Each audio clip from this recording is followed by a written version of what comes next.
7:39, el asesinato del candidato Villavicencio, Fernando Villavicencio, en Ecuador, que tiene ese país en una situación muy delicada a puertas de ese escenario de elecciones en donde él era el candidato que iba en las encuestas de segundo.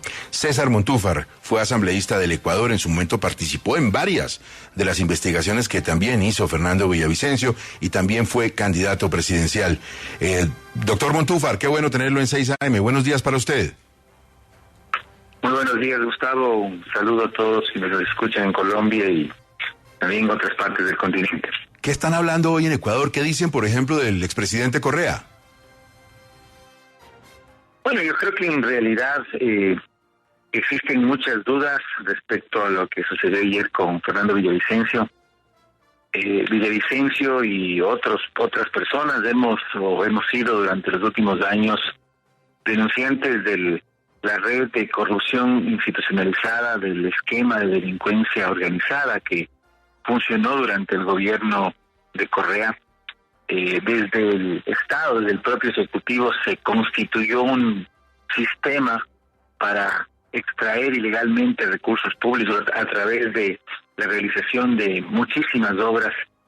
Y bueno, Villavicencio en gran medida lideró esos procesos de investigación. Él fue quien hizo la investigación principal que llevó a determinar, a descubrir esta red de sobornos que desde la propia presidencia de la República, desde el propio Palacio de Carondelet, se organizó por parte del gobierno para extorsionar a las empresas que tenían contratos con el Estado, a muchas empresas que tenían contratos con el Estado, y de esa manera financiar las campañas electorales del partido de gobierno, entre otras investigaciones. Pero en realidad lo que aquí llama la atención es este giro que está dando el Ecuador, un giro que lo transforma, habiendo sido un país relativamente pacífico en la región, un país en que la violencia social, la violencia política pasa a primer plano. Creo que ese es el giro que muestra la muerte de Villavicencio, el asesinato de Villavicencio, el asesinato del alcalde de Manta, una de las ciudades o puertos más importantes del país hace pocas semanas, la ola de violencia generalizada en el país, la crisis carcelaria que ha tenido desde el 2020, un saldo de más de 450 personas privadas de la libertad, es decir, una situación muy compleja que el Ecuador está atravesando en estos momentos. En muchos comentarios se dice que Ecuador se está convirtiendo en la Colombia de finales de los 80s y principios de los 90s por ese gran flujo de dineros del narcotráfico que está pasando por los puertos ecuatorianos. Quiero preguntarle por las denuncias que él hacía. ¿De verdad hizo revelaciones que pusieran en jaque el poder en Ecuador y que ameritaran o que dijera la gente, en efecto, lo van a matar? Porque él todo el tiempo decía, me van a matar, no le tengo miedo a la muerte, me han amenazado, amenazaron a mi familia. ¿Fueron de verdad tan contundentes sus revelaciones o el dedo en la llaga por lo que decía que de verdad se sospechaba que lo podían matar, o era simplemente la gente lo veía como lo decía porque estaba en campaña presidencial? No, creo que Villavicencio sí tuvo una investigación y una trayectoria de investigación sobre temas de corrupción mucho antes de que incluso ingresara a la política.